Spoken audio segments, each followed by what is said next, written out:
लेकिन वहां आजू बाजू लोगों के पास बड़ी बड़ी गाड़ियां हैं, मेरे सूटकेस में नहीं है। उनके वस्त्राभूषण अलग टाइप के हैं, मेरे पास नहीं है। तो मेरे सूटकेस में क्या निकलेगा? मेरी कल्पना से, मेरी इमेजिनेशन से। अब मैं सूटकेस के सामने हाथ जोड़ के बैठ जाऊं, लॉ ऑफ अट्रैक्शन की किताब पढ़ के दिन भर माला जपूं, धन वैभव संपदा, धन वैभव संपदा, धन वैभव संपदा, तो पूरी कायनात मुझे धन वैभव संपदा देने में लग जाएगी कि नहीं लग जाएगी? क्या करें, बड़े भोले जीव हैं। थोड़े से भी इन्हें लॉलीपॉप दिखाओ, ये जल्दी से आकर्षित हो जाते हैं। इन्हें एक अच्छे उसमें सपने दिखा दो, बस उन्हें लगने लग जाता। जैसे अभी अनुभव जी बता रहे थे ना, वो हेलीकॉप्टर गुटखा खा के हेलीकॉप्टर से उतरेगा, तो हर गुटखा खाने वाले को लगता है अब मैं हेलीकॉप्टर से उतरूंगा।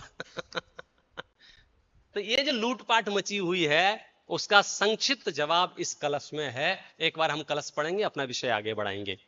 सर्वं सदेव नियतं भवति स्वकीय, कर्मोदयान् मरण जीवित दुःख अज्ञानमेतदिह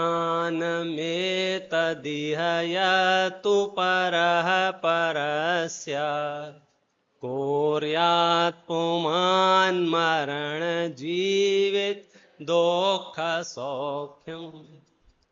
आचार्यों की वाणी का पाठ करते हैं, चिंतन करते हैं, मनन करते हैं। अमृत प्रदान कर दिया है अमृत चंद्र आचार्य देव ने इस कलश में कि तुम निर्भर हो जाओ, तुम निश्चिंत हो जाओ।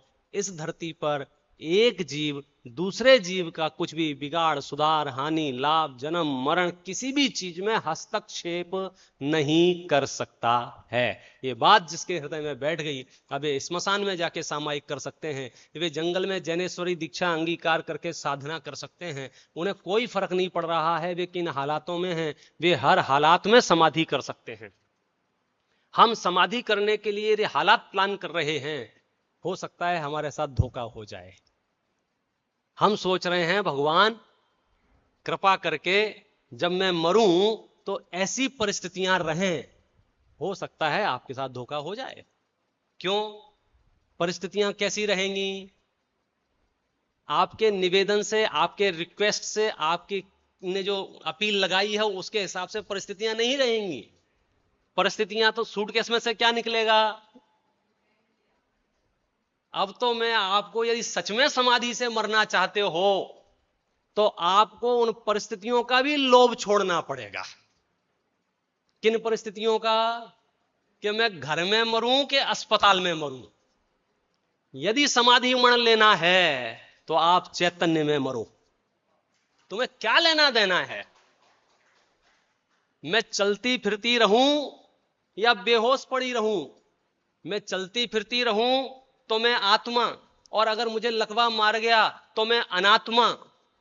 इस महामिथ्यात्व के साथ समाधि होगी ही नहीं। आपको यह भेद विज्ञान डे 1 पहले दिन करना पड़ेगा कि शरीर में 700 वर्ष तक कोढ़ भी रहेगा तो मेरा मोक्ष मार्ग नहीं रुकेगा।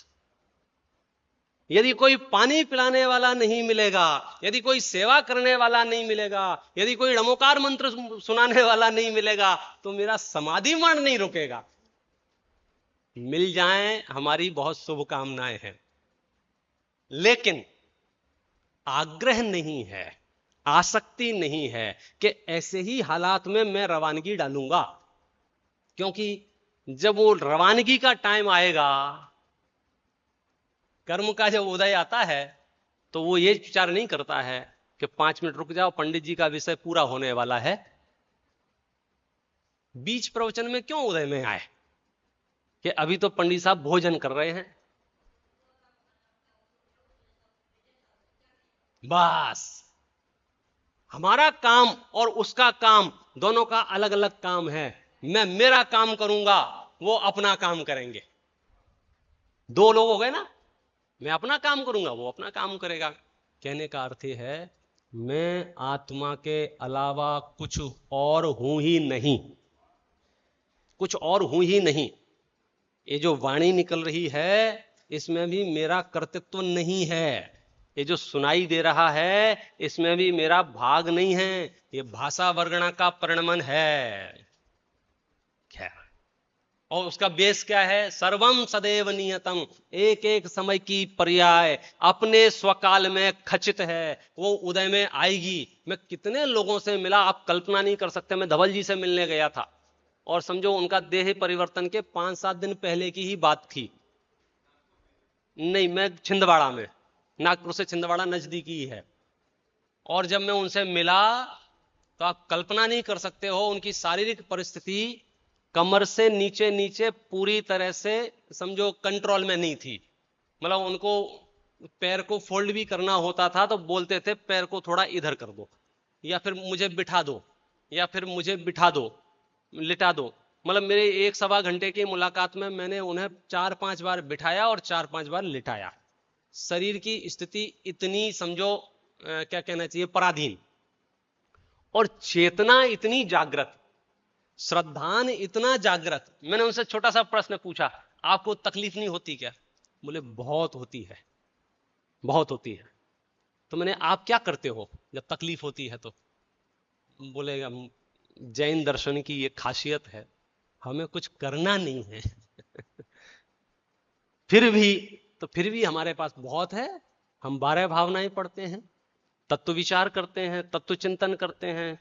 कितनी सामग्री है हमारे पास अपने उपयोग को लगाने के लिए। शरीर का काम शरीर में हो रहा है, चेतना का काम चेतना में हो रहा है। बस अब इससे बेहतर समाधि बोलो और क्या होगी? क्योंकि हम यदि शरीर को कंट्रोल करना चाहें, चलो शरीर फिर भी आपका पास है, आपके साथ बहुत दिन से है। हम फैमिली को कंट्रोल करना चाहें, हम समाज को कंट्रोल करना चाहें, और अभी तो जो होड़ मची है, मैं अब उसमें से, अभी चूंकि विषय नहीं है समाधि का, नहीं तो सच में समाधि की एक अलग से सेमिनार हो। हमने संजीव वो जो प्लान बनाया था सल्लेखना ट्रेनिंग सेंटर, क्या कम से कम जो 60-65 साल से ऊपर हुए या किसी को बड़ी डिसीज सामने आ गई है, उनके लिए हफ्ते 15 दिन महीने भर की एक ट्रेनिंग, उनकी अलग ट्रेनिंग, उनकी फैमिली की अलग ट्रेनिंग। क्योंकि आपकी जो अनचाही अपेक्षाएं हैं, हो सकता है वे अपेक्षाएं आपको पीड़ा पहुंचाएं, क्योंकि पूरी होंगी क्या नहीं होंगी ये कर्माधीन है। हमने इस सूत्र से इतना जान लिया कि अब जो शरीर और संयोगों में हो रहा है वह सब कर्माश्रित हो रहा है, मुझे उसमें कहीं माथा मारने की जरूरत नहीं है। मैं तो बस अपनी जिंदगी, अपना जीवन तिक्काले चदुपाणा, ये जो भगवान आत्मा है, द्रव्य संग्रह में जो बात कही कि 10 प्राणों से जीता है, उसी गाथा में ये लिखा निश्चय से तो चैतन्य प्राणों से जीता है। चलिए अब हम बात शुरू करेंगे। जो हमारा विषय है, एक प्रश्न हमारे सामने है, और वो प्रश्न है, मेरा भगवान कौन? लगभग लगभग सबको पता है ऐसा कोई नहीं होगा जैसे अपने भगवान के बारे में नहीं पता हो। इस धरती पर जितने भी हैं सबका कोई ना कोई भगवान है। लेकिन प्रश्न ये है, हम जिस दुनिया में आए हैं वहां कोई एक भगवान तो है नहीं, अनेक तरह के भगवान हैं। और कभी कभी हम कंफ्यूज हो जाते हैं कि किसको भगवान माने और किसको भगवान नहीं माने। चलो हमारे मानने नहीं मानने से भगवानों को कोई फर्क नहीं पड़ रहा है, और इसको सरल कर दें, हम किसकी शरण में जाएं और किसकी शरण में ना जाएं, ये बहुत बड़ा यक्ष प्रश्न है। कई लोग इससे बचने के लिए एक सीधा साधा जवाब दे देते हैं कि सब धर्म एक जैसे हैं, ज्यादा दिमाग लगाने की जरूरत नहीं है, तुम तो जहां भी जाओ बस अपना भगवान का भजन करते रहो, ऑल रिलीजन आर इक्वल। ये सेंटेंस खूब धड़ल्ले से बाजार में बिक रहा है। लेकिन ये बात ऐसी ही है कि हमने विचार चिंतन मनन किए बिना ये वाक्य बोल दिया गया है कि सच में यदि ये सब एक होते तो इतनी हाथापाई और इतना खून खराबा ना होता कहीं तो कुछ गड़बड़ है। अन्यथा, एक मैंने पुस्तक पढ़ी थी 250-300 पेज की, उसका टाइटल था धर्म के नाम पर, और उसमें पूरा आंकड़े दिए थे ऐतिहासिक दृष्टि से, और उसमें आंकड़े में ये बात बताई थी कि जितनी हत्याएं या क्या कहना चाहिए नरसंहार युद्धों में नहीं हुए हैं, युद्धों के निमित्त से नहीं हुए हैं, उससे ज्यादा नरसंहार धर्म के युद्धों में हुए हैं। माने धार्मिक दृष्टि से जो लड़ाइयां हुई हैं उसमें मरने वालों की संख्या ज्यादा थी। फिर वो अलग विषय है कि वो यहूदियों ने मुसलमानों को मारा, कि मुसलमानों ने ईसाइयों को, कि ईसाइयों ने हिंदुओं को, हिंदुओं ने बौद्धों को, वो किसने किसको, अब अपना वो विषय नहीं है। पॉइंट सिर्फ इतना सा है कि लोग धर्म के नाम पर दिल खोल के लड़े हैं। हाँ, बिल्कुल। और कभी कभी जिस तरह के व्हाट्सएप पे छोटे छोटे भाषण आते हैं धर्म गुरुओं के, उससे लगता है कि आज भी लड़ने के मूड में है। हमारी जिम्मेदारी ये है कि भाई साहब, आप ये धर्म शब्द की जो दायरा है, या धर्म को बताने वाले जो भगवान हैं, उनका जो स्वरूप है, एक बार हम उसे जरूर समझ लेवें। कौन क्या मानता है मुझे इससे कोई लेना देना नहीं है। मैं क्या समझता हूं और वो समझ युक्ति से कैसे ठीक है, उसकी चर्चा हम करेंगे। कुछ छोटे छोटे पद पहले पढ़ेंगे, जो हमारी मान्यता है उसमें कुछ प्रॉब्लम होगी तो हम बात आगे बढ़ाएंगे। देखिए, ये मुद्रा लगभग लगभग सबने देखी होगी। ये मुद्रा वीतरागी मुद्रा है, हाथ पे हाथ रखे बैठे हुए हैं। यदि मैं आपसे प्रश्न करूं, यदि मैं आपसे पूछूं कि बताओ ये हंस रहे हैं, कि रो रहे हैं, कि गा रहे हैं, कि खा रहे हैं, कि नहा रहे हैं, कि नाच रहे हैं, तो आप सबके एक सूत्रीय जवाब होंगे, नहीं, ये कुछ नहीं कर रहे हैं। ये तो साफ दिख रहा है, हाथ पे हाथ रखकर बैठे हुए हैं। फंडामेंटल बेसिक ये है कि हमारे यहां जो भगवान के प्रति मान्यता है, या जिसे हम भगवान मानते हैं, मैं बचपन में बहुत कंफ्यूज होता था इस बात को लेकर के कि जब जब भी तीर्थ यात्राएं में जाते थे तो मंदिरों में घुसते थे तो कुछ बड़े बूढ़े लोग मंदिर में प्रवेश करते ही जोरदार जयकारा लगाते थे, जय बोलो शांतिनाथ भगवान की जय। मेरे अंदर एक प्रश्न उत्पन्न होता था, इन्होंने पहचाना कैसे कि ये शांतिनाथ है? क्यों? क्योंकि शक्लें तो सबकी एक जैसी हैं। इस देश में, इस विश्व में जैन तीर्थंकरों की जितनी भी प्रतिमाएं हैं, बोलो उनकी शक्लें सबकी एक जैसी हैं क्या नहीं है? हाँ, साइज छोटा होगा बड़ा होगा, 9 इंची की प्रतिमा हो, 25 इंची की हो, 50 इंची की हो, 2 फुट की हो, 108 फुट की हो, 58 फुट, मतलब आकार छोटा बड़ा होना अलग बात है। मुद्राएं जो हैं उनमें एक रूपता है या नहीं है?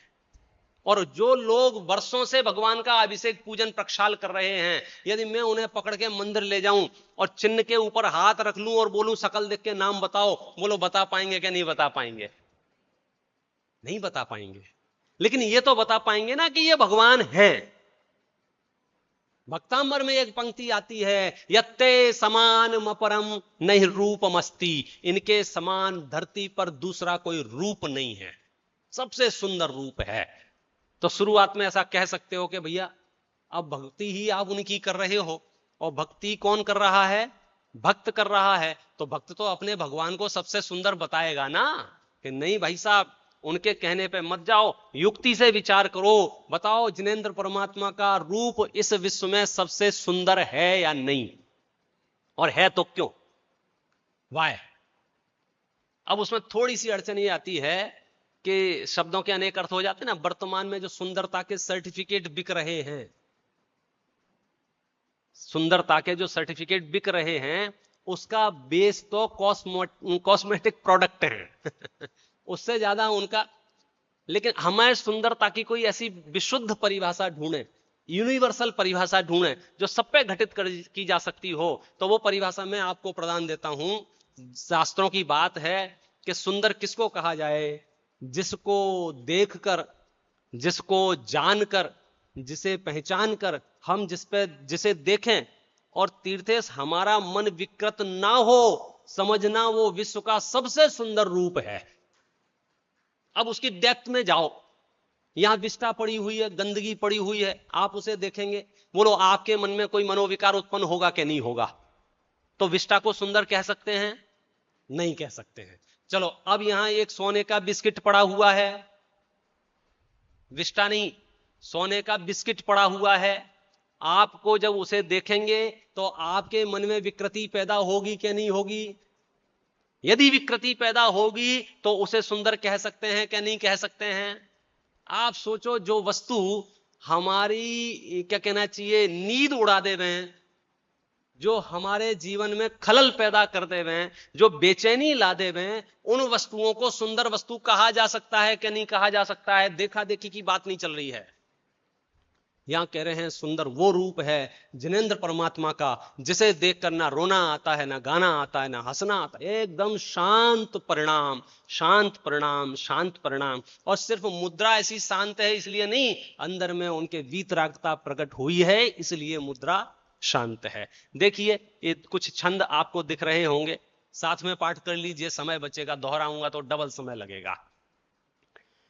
निंदक सो नहीं रोष करो तुम, बंधक पे करुणा नहीं धारो। दुर्जन दुष्टन सो नहीं बैर, न सज्जन सो अनुराग तुम। नीच निकृष्ट या पावन हुनर, पावन हो लख रूप तिहारो।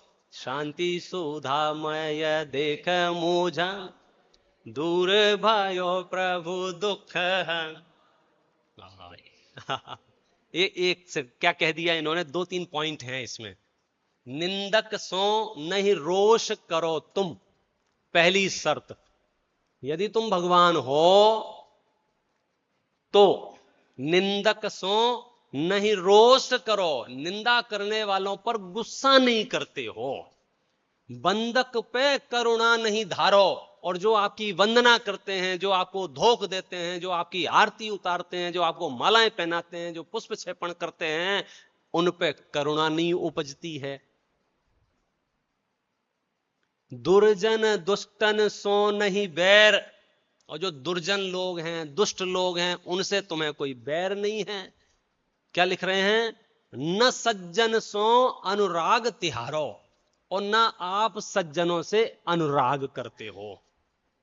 थोड़ी देर बाद आप पूछोगे ये पूरा होने के बाद, फिर हम भगवान के पास जाएं क्यों? भाई आपने स्वरूप ही ऐसा बता दिया, ना कुछ लेते हैं ना कुछ देते हैं। वीतरागी वीतरागी वीतरागी। और ये चार पंक्तियों में ये कह दिया, साथ में ये कह रहे हैं नीच निकृष्ट अपावन, कैसा ही कैसा कोई जीव हो आपके सामने आ जाए, आपका रूप देखकर पवित्र हो जाता है और उसके सारे दुख दूर हो जाते हैं।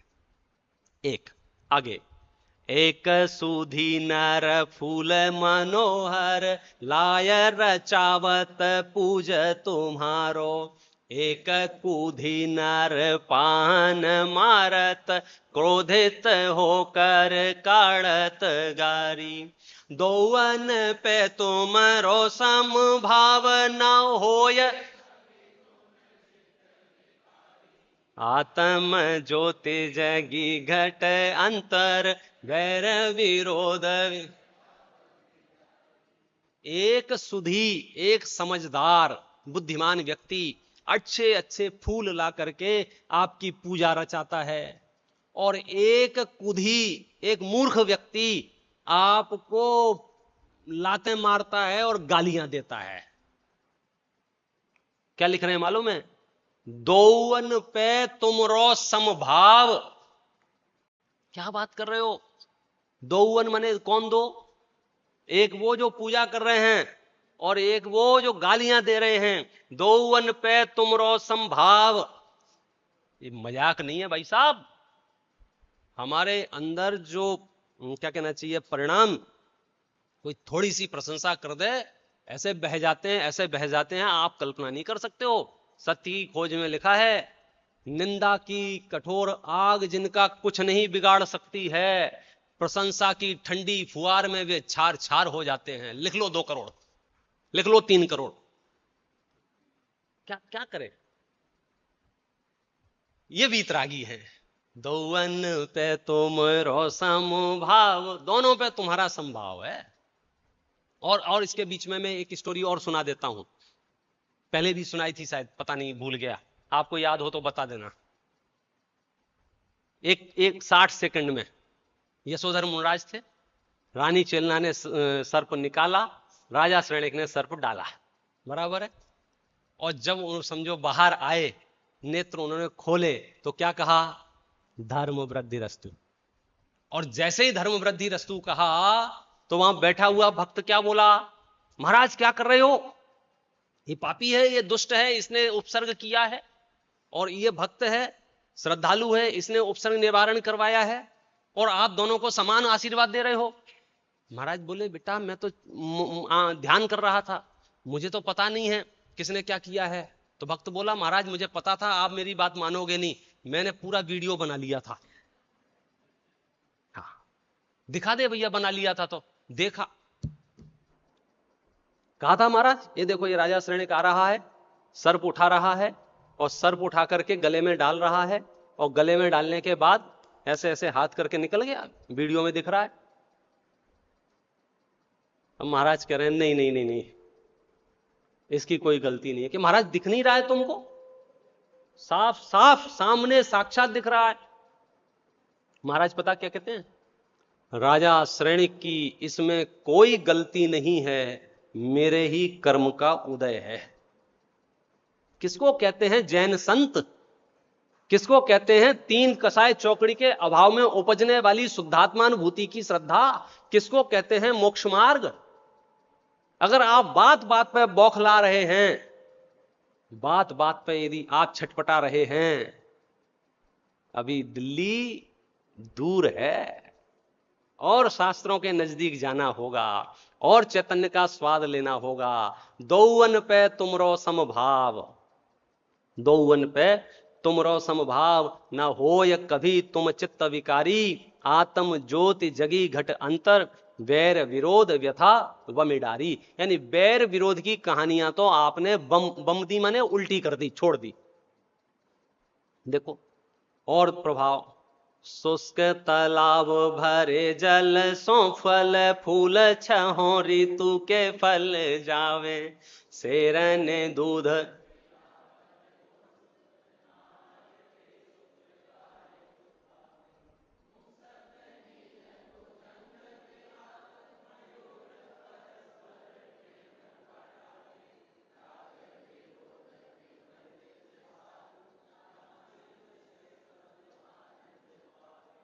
जैन समाज के पास जैन साहित्य में ऐसे हजारों छंद उपलब्ध हैं, आपको जिंदगी भर के लिए वे क्वारंटाइन कर देवे, इतना साहित्य उपलब्ध है कि आप पढ़ पढ़ के अघाओगे नहीं। ये बाकी है, ये बाकी है, आप आनंद लो उसका। क्या कह रहे हैं, आपका प्रभाव, शुष्क तालाब भरे जल सो फल फूल छो ऋतु के फल जावे। आपका समोषण जहां लगता है, छो ऋतु के फल आ जाते हैं। शेरनी दूध पिलावत गौसुत, शेरनी गाय के बच्चे को दूध पिलाती है और गाय शेरनी के बच्चे को दूध पिलाती है। कल्पना कर सकते हो। ये फोटो सब जैनियों ने अपने मंदिर में चिपका रखा है, ज्यादातर मंदिरों में मिल जाएगा आपको, कहीं वेदियों पे मिल जाएगा, कहीं द्वार पे मिल जाएगा, शेर गाय एक साथ बैठे हैं।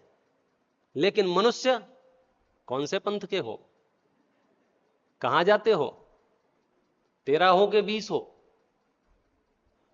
कांजी स्वामी वाले हो कि तारण स्वामी वाले हो, या क्या बीमारी लगा रखी है तुमने। समय समय पर महापुरुष हुए हैं, होते आए हैं, होते रहेंगे। तुम्हें उनसे जो तत्वबोध हुआ है उसका आनंद क्यों नहीं लेते हो। लेकिन क्या करें, जब तक आपके दिमाग में वो जहर ना घोलेंगे पंथ का, संकीर्णता का, तब तक आप में जोश नहीं आता है। समस्या ये है। आप जितने भी राजनीतिक भाषण होंगे आप सुन के देखना, 20 मिनट का 1 घंटे का राजनीतिक भाषण होगा तो उसमें से 40-45 मिनट तो दूसरी पार्टी की आलोचनाओं में खर्च होंगे। क्यों, उसमें आपको रस आता है, जोश आता है, हां तोड़ देंगे फोड़ देंगे। दम नहीं है इतनी सी भी, लेकिन कर्तृत्व का नशा ऐसा है कि धरती पलटने की इच्छा होती है। तो इसलिए उस दुर्भावना का, समझो उस भावना का दुरुपयोग किया जा सकता है। सावधान, यदि तीर्थंकरों के मार्ग में हैं तो हम तो वीर उन्हें कहेंगे, कुछ भी होता रहे अप्रभावी रहें। जगत में वीरता की, कायरता की परिभाषा क्या है। जगत में तो यह है, किसी ने तुम्हें 2 मारे और तुमने 4 उसको ठोक दिए तो कहीं ये बहादुर लोग हो, वीर लोग हो। और जैन शासन में वीरता की परिभाषा क्या है, मार खाके आ गए तो वीर हो और मार देके आए हो तो कायर हो। अब बड़ी घबराहट में लोग, ऐसे तो हम खत्म हो जाएंगे और लोग हमें कुचल देंगे, हम तो दमन हो जाए। कुछ नहीं होगा तुम्हारा, सुनो ध्यान से। मुझे ये बताओ, कोरोना के टाइम पे जो लोग बाजार में गए और दूसरे लोगों को कोरोना था उनसे मिले और उन्हें कोरोना नहीं हुआ, वे वीर लोग थे कि घर में बैठे बैठे जिन्हें कोरोना हो गया वे वीर लोग थे? इम्यूनिटी पावर किसकी अच्छी कहलाएगी? जो प्रभावित नहीं हो। तो ये मोक्ष मार्ग है, ये वितराग मार्ग है। यहां तीर्थंकर प्रभावित नहीं होते हैं, दिगंबर संत प्रभावित नहीं होते हैं तुम्हारी निंदा प्रशंसा से। ऐसा नहीं है तुमने प्रशंसा की तो अब बिल्कुल हाँ हाँ हाँ हाँ, निंदा की तो आग बबूला हो जाए। भैया ये जमाने गए, मिथ्यात्व के साथ ही खत्म हो गए। ये वीतरागता के सामान्य लक्षण हैं कि उन्होंने किसी से कोई लेना देना नहीं है, इसी आधार पर तो वे सुखी हैं। अब यह बात कहोगे पंडित जी ये तो तुमने 4-6 छंद जो है अभी के कवियों के पढ़ के हमको सुना दिए, हमको तो मूल शास्त्र दिखाओ जहां भगवान करता नहीं है ये बताओ। क्यों? हम तो ये मानते हैं भगवान अगर कुछ देंगे नहीं तो भगवान के पास हम आएंगे क्यों? बिना प्रयोजन के कौन आता है?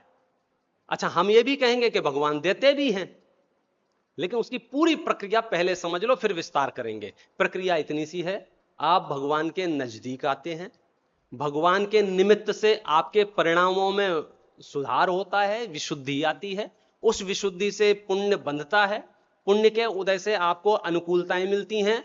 तो ये बहुत उपचार से ऐसा कह दिया जाता है भगवान ने तुम्हें अनुकूलताएं दी हैं। ये बेसिक प्रोटोकॉल है, जबकि भगवान का उसमें कुछ हाथ नहीं है। भगवान तो तुम्हें जानते भी नहीं है यार। उन्हें क्या लेना देना? प्रतिबिंबित पूरी गेयावली पर चिन्मयता को आंच नहीं। थोड़ी सी 10-15 मिनट में शास्त्रीय चर्चा करूंगा। शास्त्रीय चर्चा का मतलब होता है शास्त्र के आधार से चर्चा करूंगा, लेकिन आप घबराना नहीं शास्त्र का नाम सुनते ही। शास्त्र बहुत सरल है। शास्त्रों, आप समझ लो उस जमाने में लोग शास्त्रों के माध्यम से इतनी प्रभावना कर पाए। सदा सुखदास जी तो लिखते हैं, आपने तो पूरा पढ़ा है रतनगंज श्राव का आचार। सुशील जी ने तो उसमें क्या कहना चाहिए, सर्टिफिकेट है इनके पास, तो पूरा पढ़ा है। उसमें एक वाक्य बहुत बढ़िया, ग्रंथ रहेंगे तो पढ़ने वाले भी उपजेंगे। हम क्या सोचते हैं पता है? अब कोई पढ़ता तो है नहीं, छपाएं किसके लिए? और वो क्या लिख रहे हैं, ग्रंथ रहेंगे तो पढ़ने वाले भी उपजेंगे। इसलिए हमारे पूर्वजों ने जब मंदिर बनाए तो वेदियां 1 बनाई, 2 बनाई, 3 बनाई, और शास्त्र 100 रखे, 200 रखे, 500 रखे, क्योंकि मार्ग तो उनसे चलना है, परंपरा तो तीर्थंकरों से चलना है। हम जो भी बोलते हैं पहले निवेदन करते हैं, अस्य मूल ग्रंथ करता रहा सर्वज्ञ देवा, तदुत्तर ग्रंथ करता रहा गणधर देवा, प्रति गणधर देवा तेषाम वचनानुसार। हम टेम्परेरी आपको खुश करने नहीं आए हैं। टेम्परेरी खुश तो आप कपिल शर्मा के शो में भी हो जाते हो। टेम्परेरी खुश तो आप जो बड़े बड़े सेमिनार चल रहे हैं ना, वर्कशॉप, आप चले जाओ निर्भर। हम तो आपको सम्यक दृष्टि बनाने आए हैं, और बिना देवसास गुरु के श्रद्धा के सम्यक दृष्टि आप बन नहीं सकते। आप कितनी ही हैप्पी लाइफ, आप जिसे हैप्पी लाइफ कह रहे हैं ना, सच बात यह है वो पुण्य के उदय का कमाल है। आपका पेट नहीं दुख रहा, आपका सर नहीं दुख रहा, आपकी एसी बराबर चल रही है, नौकर चाकर टाइम पे आ रहे हैं, आप समझ रहे आई एम हैप्पी। एक भी रेगुलेटर कम ज्यादा होता है नंबर, आपकी हैप्पीनेस फुस हो जाती है। हाँ, हम जो हैप्पीनेस देंगे वहां यह है कि शरीर की कोई भी परिस्थिति हो, परिवार की कोई भी परिस्थिति हो, हमारे अंदर हैप्पीनेस बरकरार रहेगी। चलिए साहब, एक सामान्य बात तो यह है, जब भी हमसे कोई पूछता है कि आपके भगवान कौन है, तो हम उन्हें नाम नहीं बताते कि आदिनाथ मेरे भगवान हैं, कि महावीर मेरे भगवान हैं।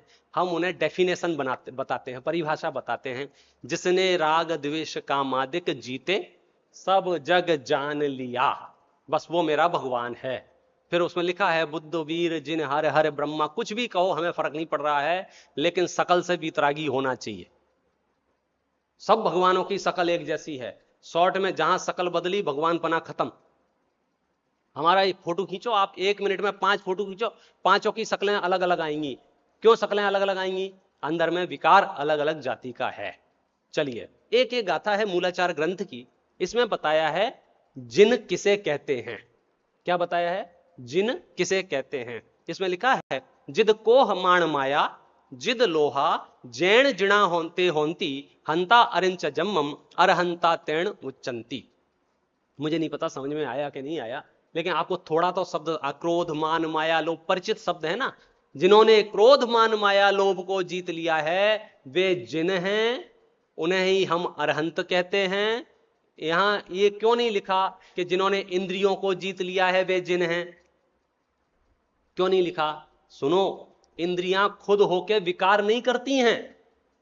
मन में तुम्हारे जो विकार होता है वो इंद्रियों के माध्यम से प्रकट होता है। तुम्हारी आंखों में गुस्सा है, सुनो, आंखों में गुस्सा फुस्सा कुछ नहीं है, तुम्हारे दिमाग में गुस्सा, आंखों में तो दिख रहा है। इंद्री तो इंद्री है। तो अनंत परमात्मा के पास भी पांचों इंद्रियां हैं, लेकिन उनको विकार नहीं है। क्यों? क्योंकि उनके क्रोध मान माया लोभ नष्ट हो गए हैं। और ये जो गाथा है ये मूलाचार ग्रंथ की गाथा है, बहुत प्रमाणिक ग्रंथ है। मतलब कितना प्रमाणिक है आप ये समझ लीजिए। ड़मोकार मंत्र जो हम पढ़ते हैं ना, उसके नीचे जो दो पंक्तियां पढ़ते हैं, ऐसो पंचणमो यारो सब बप्पा व पणा सणो, वो पंक्तियां इसी ग्रंथ की हैं। 514 नंबर की गाथा है। हम जो क्षमा वाणी बनाते हैं, खामेमी सब जीवाणाम सभ्य जीवा खमंतु वे, वो गाथा इसी ग्रंथ की गाथा है। बहुत ऐसी गाथाएं हैं जो बहुत प्रचलित हैं, प्राचीन ग्रंथ है। अब एक अगली बात बतानी है, इस बात में आपको मजा आएगा, ठीक है? अपने अड़ोसी पड़ोसियों को एक बार देख लो सब ठीक चल रहा है कि नहीं चल रहा है, और नहीं चल रहा तो ऐसे ऐसे बोलो पंडित जी बुला रहे हैं, हाँ बोल दो, डरो मत, कुछ नहीं कहेंगे, हाँ धन्यवाद बोलेंगे। सुनो, हाँ बिल्कुल डरा मत करो। क्या करें, सुबह 6 बजे से उठे हैं, नहीं नहीं अब 6 बजे तो 6 बजे होते हैं। ये जो बात है काम की बात है, इसलिए कह रहा हूं। सिर्फ 3 पॉइंट है इस गाथा में।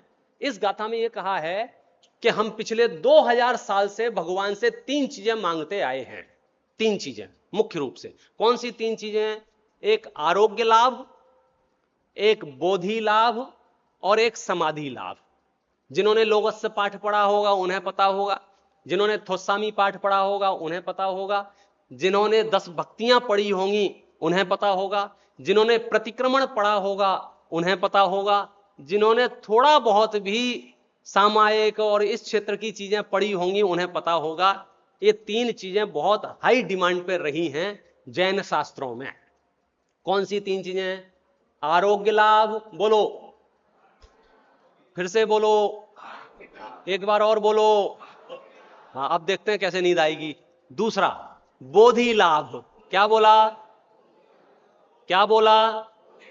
क्या बोला? तीसरा समाधि लाभ, क्या बोला? क्या बोला? क्या बोला? 3 शब्द हो गए, आरोग्य, बोधि, समाधि। ये 3 चीजें भगवान से मांगी गई हैं। और इस गाथा में प्रश्न किया गया है, क्या ये निदान नहीं है? क्या प्रश्न किया है? क्या ये निदान नहीं है? क्या प्रश्न किया है?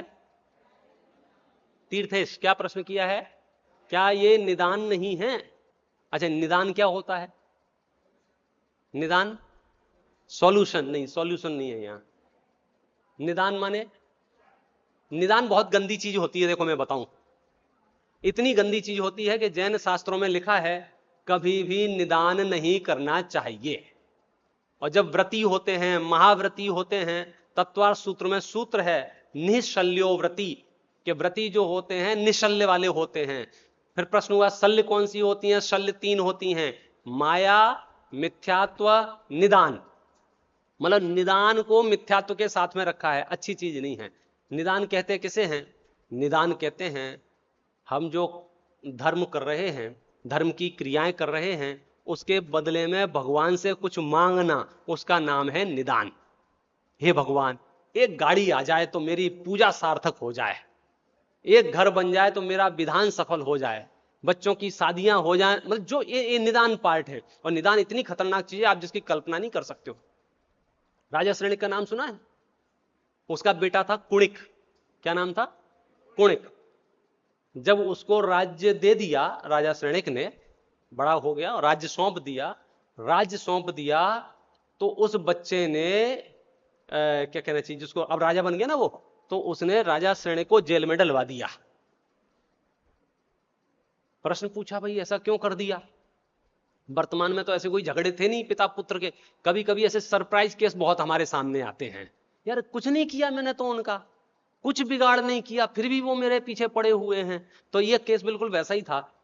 जबकि जब ये कुणिक छोटा था तो उसके हाथ में फोड़ा हो गया था, और उसको ठंडक मिले तो अपने मुंह से उसका पीप निकाल निकाल के फेंका है राजा श्रेणिक ने, ये कथानक के अनुसार। मतलब इतना वात्सल्य है।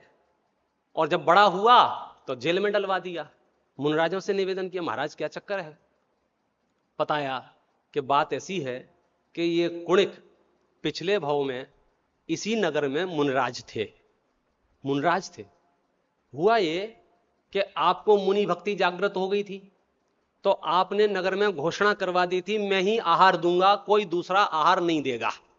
क्योंकि तुम लोग चौका लगा लोगे तो महाराज कहीं भी पड़ जाएंगे, कोई और ना पड़गा ले वे, कोई किसी और के यहां भोजन आहार ना हो जाए, इसलिए नगर में घोषणा करवा दी, कोई चौका नहीं लगाएगा, मैं अकेला चौका लगाऊंगा। तो मुनराज आते थे, निमित्त नहीं मिलते थे, वापस चले जाते थे। एक दिन लोग आपस में बात कर रहे थे, वो मुनराज के कानों में पड़ गई, ये राजा बहुत दुष्ट है, ना तो स्वयं आहार देता है, ना हमें आहार देने देता है। तो मुनराज के चित्त में आया ये राजा गड़बड़ कर रहा है, और उस समय उन्होंने निदान किया कि मैं इनके घर में इनका पुत्र जाके बन के इनसे बदला लूं। मैं ये कह रहा हूं, आप मुनराज जैसी भूमिका में भी हैं। यदि कषायवश होकर कुछ संकल्प करते हैं, सोचते हैं, वो निदान का रूप ले लेता है। निदान, इसलिए हमारे यहां सम्यक दृष्टि से ही कह दिया, निकांक्षित, कुछ नहीं मांगना, कुछ नहीं मांगना। सब मांगेंगे नहीं तो मिलेगा नहीं, डबल मिलेगा। आप देख लो, जो मांगते हैं उनको आधा मिलता है, जो नहीं मांगते हैं उनको डबल मिलता है। लोक न्याय है। तो मांगने का निकांक्षित अंग है, निदान है, बहुत सारी चीजें हैं। फिर भी कुछ लोग मन नहीं मानता है भगवान से मांगे बिना। इसलिए मैंने ये शास्त्र खोला कि भगवान कुछ देते हैं कि नहीं देते हैं, ये निदान है कि नहीं है। तो नीचे जवाब दिया है, हे जिनेन्द्र देव, मुझे आरोग्य, बोधि का लाभ, समाधि प्रदान करें। क्या यह निदान नहीं है? आचार्य लिख रहे हैं, नहीं, अर्थात नहीं है, यहां केवल विकल्प समझना चाहिए।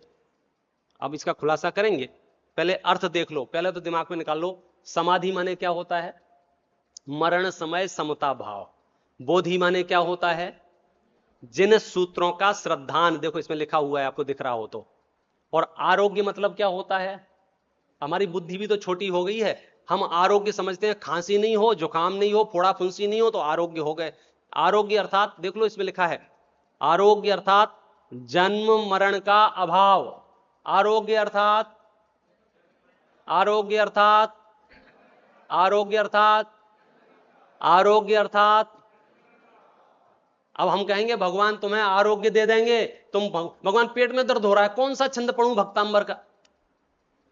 अरे भगवान कह रहे हैं आरोग्य दे देंगे, माने ये शरीर गायब कर देंगे तुम्हारा, ना रहेगा, बांस ना बजेगी बांसुरी, सिद्ध परमात्मा बना देंगे तुम्हें।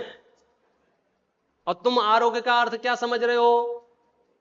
बहुत संकीर्ण। शास्त्रों में देखो साफ लिखा है, आरोग्य मतलब जन्म मरण का अभाव, बोधि अर्थात जिन सूत्रों का श्रद्धान, समाधि अर्थात, तो ये तो मोक्ष मार्ग के विषय हो गए, और निदान संसार के मार्ग में होता है, इसलिए ये निदान नहीं है।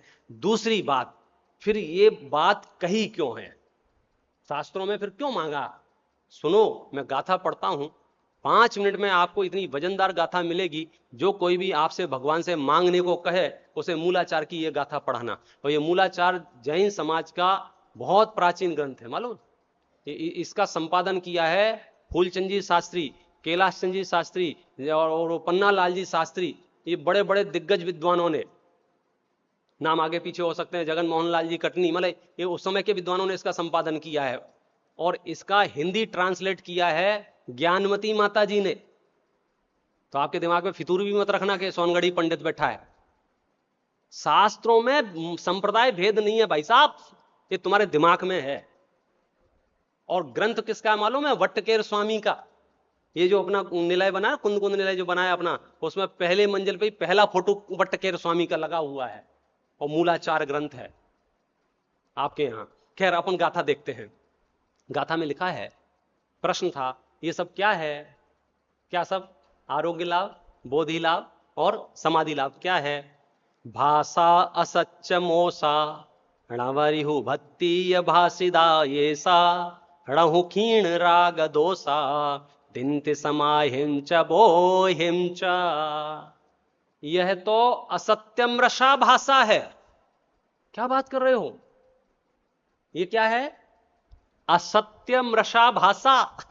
ये असत्यम रसा भाषा क्या होता है? मैं पूरी पंक्ति पढ़ लेता हूं।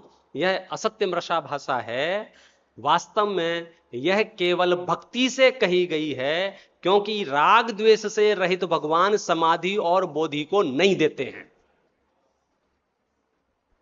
क्या बात कर रहे हो? हम तो सवेरे सवेरे भगवान से कहते हैं, भगवान वो फलाने हॉस्पिटल में मेरे चाचा के बेटे के भाई के भतीजे का 415 नंबर के कमरा में भर्ती है, उसे ठीक कर दो। अब जो भी है, क्या कमाल हो गया। और यहां क्या कह रहे हैं? तुम बाकी सब चिल्लर चीखो, चवन्नी अठन्नी भगवान देते हैं कि नहीं देते हैं? भगवान तो बोधि समाधि तक नहीं देते हैं। आप बोलो तुम क्या करोगे? और मैं नहीं कह रहा।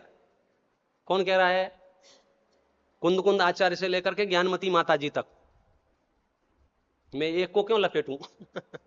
बात यह है कि मेरे कहने या लपेटने की वाली बात नहीं है।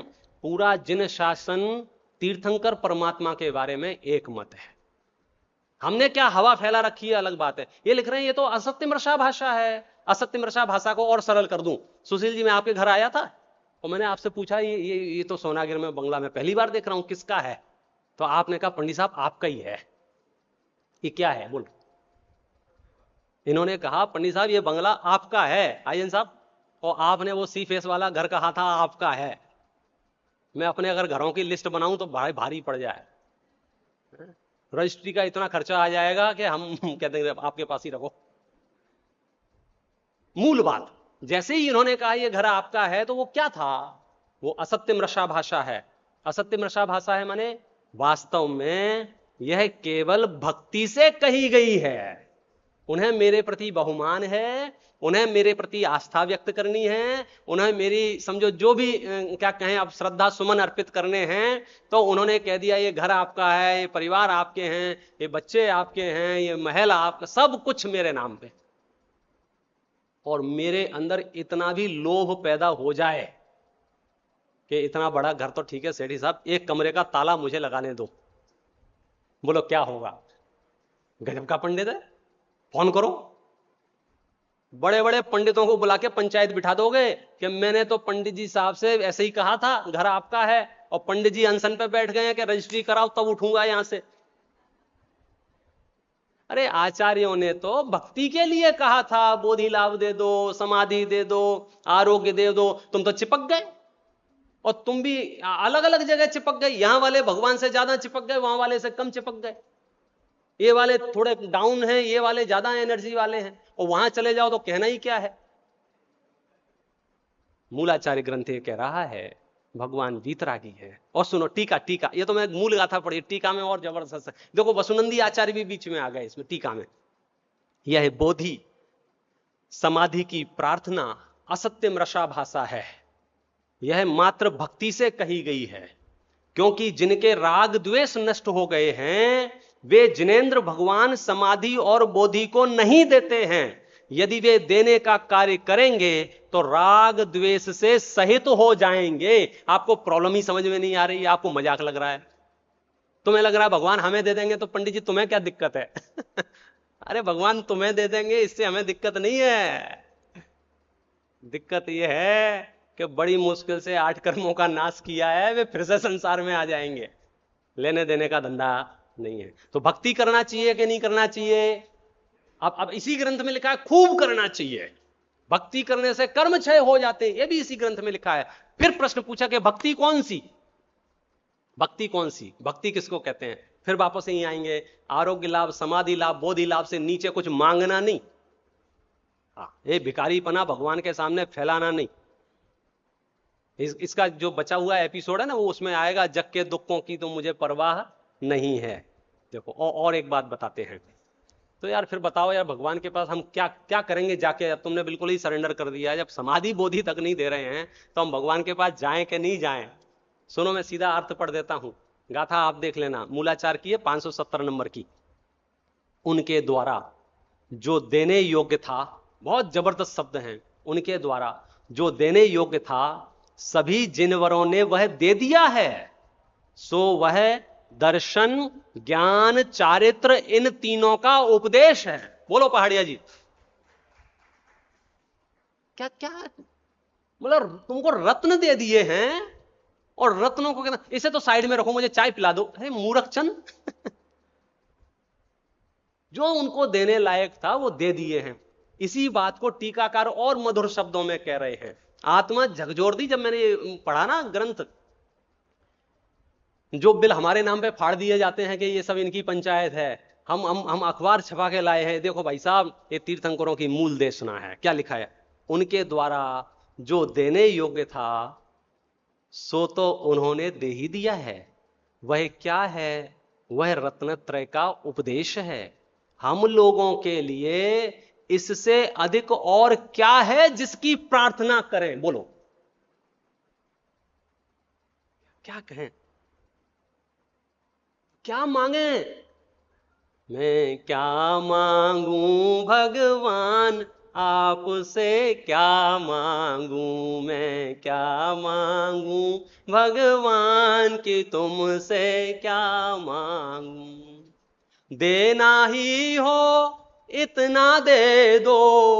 बहुत ही इच्छा है ना तुम्हारी देना ही हो इतना दे दो, बनूं मैं आप समान, आपसे क्या मांगू मैं, क्या मांगू आपसे। मेरा भगवान कौन भाई साहब? इस धरती का तीन लोक का नाथ मेरे नाथ हैं। देवों के देव, नाथों के नाथ जिनेंद्र परमात्मा मेरे सर पे विराजमान है। मुझे तुम हल्का फुल्का मत समझना। देखो क्या प्रार्थना करें। इसलिए यह बोधि समाधि की प्रार्थना भक्ति है। भक्ति समझ गए?